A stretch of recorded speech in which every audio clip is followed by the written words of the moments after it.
My parents switched my schools after my hard time in middle school. Maggie had already graduated by then, and Alice didn't want to leave her friends, so I'm the only one who went to Oak Grove, a private school full of kids with bougie parents. It's weird and artsy. I get to take classes with a real journalist, and we have an actual newsroom that students are allowed to use. Capstone Month is another positive.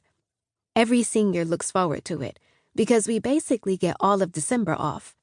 Technically, it's for a senior capstone project. You have to volunteer, do a big project, or work in a field you're interested in. All of the kids love it. But my parents weren't exactly thrilled with the idea of me being home until the new year. I glanced between the two of them. Dad looks kind of constipated. "It's not that," Dad says. "You've been doing a great job. But that's not what we're worried about, Josie." "We find it difficult not to worry about you," Mom says, as if they practiced this. Maggie was a little wild, but she was involved, and Alice flourished. "I know you've been hard at work getting started on your project, but—" "You don't have any friends," Dad interrupts. "It's just not normal for a girl your age." "I do." Mom gives me the look, which means, watch your tone before I make you regret opening your mouth. So I shut up. But what am I supposed to say? Just because I'm not president of every club like Alice was, or don't have a ton of friends the way Maggie did, doesn't mean there's something wrong with me. Sure, I might not have any best friends from school, but how many people do? And really, how many of these people are going to keep talking to each other once May comes around and we all graduate? Most of them don't even like each other. That's why everyone subtweets or gossips or fights in our class group chat. I want to be around people who care.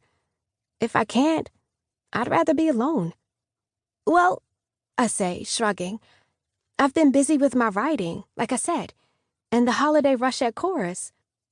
There's a bit of a reaction, then the tightening of Mom's mouth, the glance Dad gives her. But they can't blame me. Writing is the only thing that helps.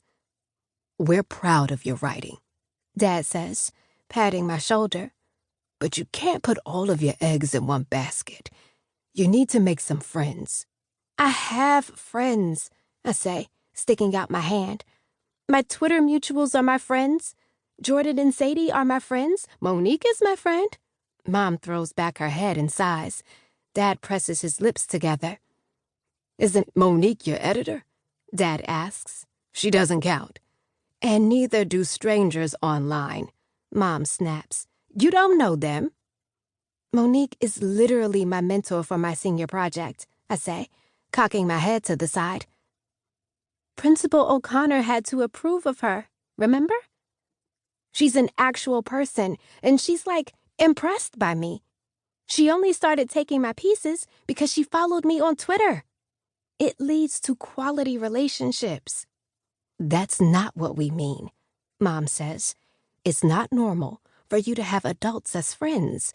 You should be spending time with kids your own age."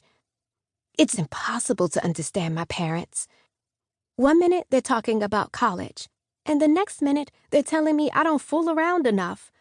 I'm not sure what they expect me to do. Sure, sometimes I scroll through Instagram and get jealous when I see everyone at parties or going into Atlanta together. On the other hand, I don't know what I would do if I actually hung out with them. I hear Jordan and Sadie talk about sports and dances and how much weight people need to lose at lunch. I'm lost about 60% of the time, and I have no desire to catch up.